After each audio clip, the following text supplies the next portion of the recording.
In this presentation, you will learn about ethnolinguistics. The term ethnolinguistics comprises of two words, ethno derived from Greek language meaning nation, people, and linguistics, which means the scientific study of the structure and development of language in general or particular languages. Ethnolinguistics is a part of anthropological linguistics, which is concerned with the study of the interrelation between a language and the cultural behavior of those who speak it. This field of knowledge raises several important questions like, does language shape culture or vice versa?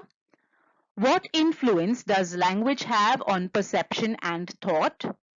How do language patterns relate to cultural patterns? History of ethnolinguistics. The founder of ethnolinguistics was Edward SAPIR. He suggested that man recognizes the world principally through language. He wrote many articles on the relationship of language to culture.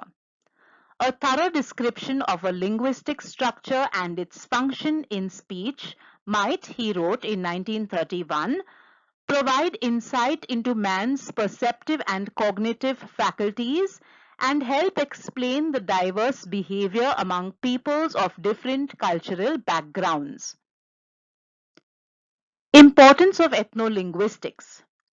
Ethnolinguistics tries to find out the underlying patterns and structures of cultural characteristics such as language, mythology, gender, roles, symbols and rituals, etc., especially with regard to their historical development, similarities and dissimilarities.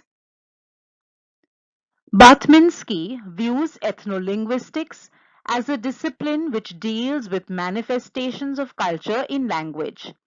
It attempts to discover the traces of culture in the very fabric of language, in word meanings, phraseology, word formation, syntax, and text structure. It strives to reconstruct the world view entrenched in language as it is projected by the experiencing and speaking subject.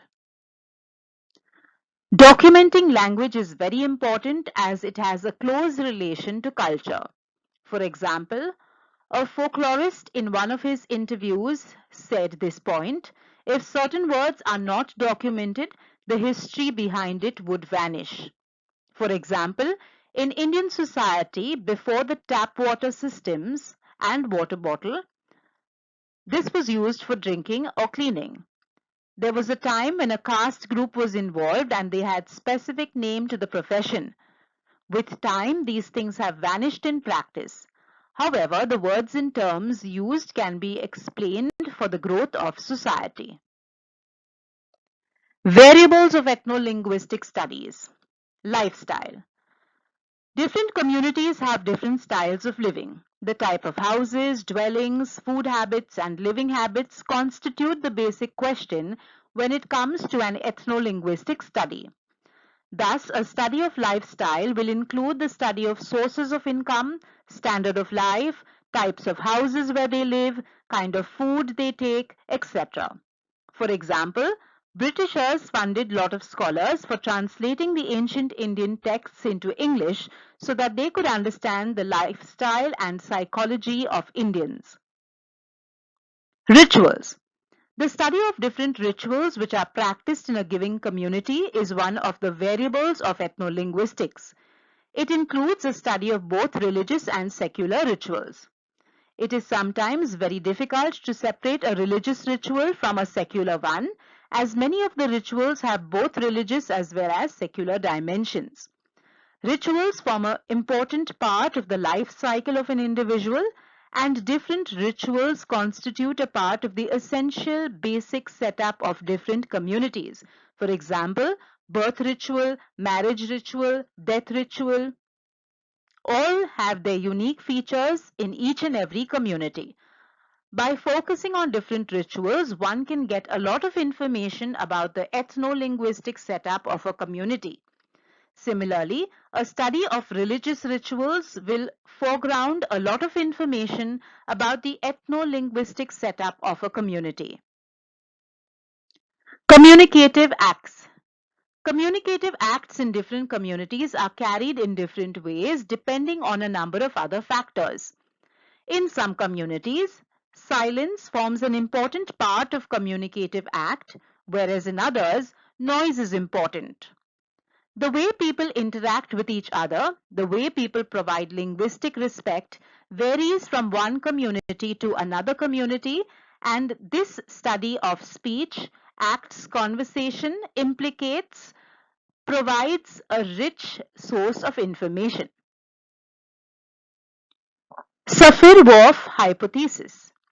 American anthropologist, linguist Edward SAPIR and Benjamin L. Whorf noticed that Eskimos had many words for snow, whereas Aztec employs a single term for the concepts of snow, cold, and ice. With this, they developed the hypothesis that the structure of a language conditions the way in which a speaker of that language, which is known as the Whorfian hypothesis. This hypothesis is also called as linguistic relativity. In other words, it proposes that the language in which one speaks influences the way one thinks about reality. Thank you for watching the presentation. Do like, subscribe, share, and leave your comments about this presentation or any other topics you would like to learn more about.